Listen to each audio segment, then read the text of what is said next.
Hi friends, అందరికీ నమస్కారం. పిల్లలకి పెద్దలకి ఎంతో ఇష్టమైన చికెన్ ఫ్రై ఏ విధంగా చేయాలనేది అయితే చూద్దాం. మొదటగా 1/2 కేజీ చికెన్ తీసుకుని కొంచెం నిమ్మరసం, సాల్ట్ వేసి బాగా కడిగి తీసుకోవాలి.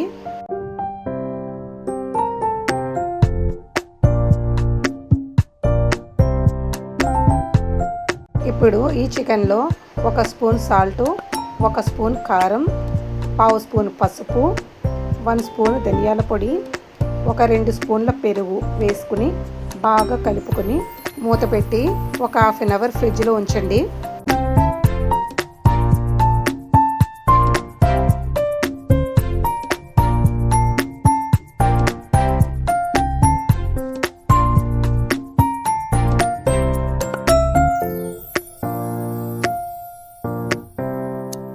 ఇప్పుడు ఒక గిన్నె తీసుకుని కొన్ని జీడిపప్పు పలుకులు, కొంచెం గసగసాలు వాటర్ పోసుకుని నానబెట్టుకోవాలి. కళాయిని స్టవ్ పైన పెట్టి 3-4 స్పూన్ల ఆయిల్ అయితే వేసుకోవాలి. ఆయిల్లో 1 స్పూను అల్లం వెల్లుల్లి పేస్ట్ వేసుకుని పచ్చివాసన పోయేంత వరకు ఫ్రై చేసుకోండి. ఫ్రెష్గా అప్పటికప్పుడు చేసుకున్న అల్లం వెల్లుల్లి పేస్ట్ వేయడం వల్ల ఈ చికెన్ ఫ్రై అనేది మంచి టేస్ట్ అయితే వస్తుంది. ఇప్పుడు మనం మ్యారినేట్ చేసి పెట్టుకున్న చికెన్ మొత్తం ఈ ఆయిల్లో వేసుకుని బాగా కలుపుకోవాలి.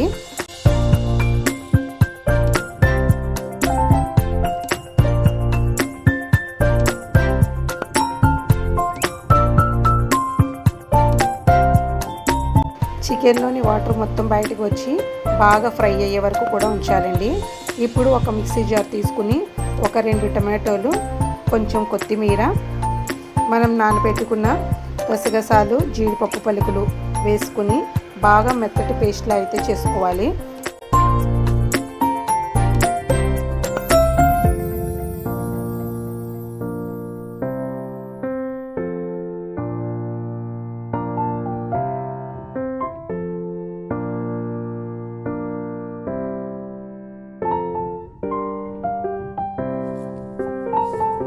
చికెన్ని మూత పెట్టుకుని మధ్య మధ్యలో తీస్తూ బాగా ఫ్రై చేసుకోవాలి.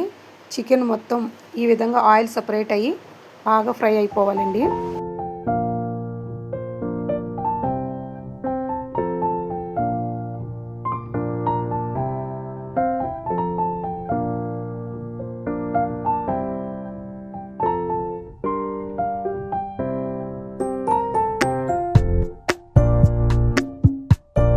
బాగా ఫ్రై అయిన చికెన్ని ఈ విధంగా వేరే బౌల్లోకి తీసుకోవాలి.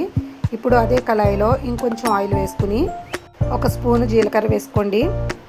జీలకర్ర కొంచెం ఫ్రై అయిన తర్వాత 2 ఉల్లిపాయలను చిన్న చిన్న ముక్కలుగా కట్ చేసుకుని అయితే వేసుకోవాలి. ఈ ఆనియన్స్ని కూడా బాగా ఫ్రై చేసుకోవాలి.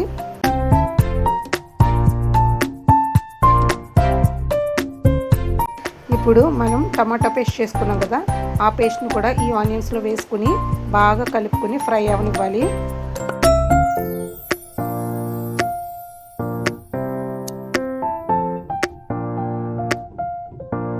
ఈ పేస్ట్ మొత్తం పచ్చివాసన పోయేంత వరకు ఫ్రై చేసుకున్న తర్వాత మనం వేయించి పెట్టుకున్న చికెన్ పీసెస్ అనేది వేసుకుని బాగా కలుపుకోవాలి. అందులో 2-3 పచ్చిమిర్చిని కట్ చేసి వేసుకోవాలి. అదేవిధంగా కరివేపాకు కూడా వేసుకుని కలుపుకుంటూ ఫ్రై చేసుకోవాలి.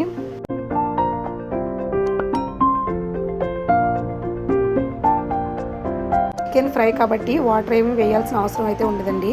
ఫైనల్గా చికెన్ మసాలా కొంచెం వేసుకుని బాగా కలుపుకుంటే చికెన్ ఫ్రై అనేది రెడీ అవుతుంది. కొంచెం గ్రేవీగా రైస్, చపాతీ, రోటీస్లోకి దేనిలోకైనా కూడా చాలా సూపర్గా అయితే ఉంటుందండి.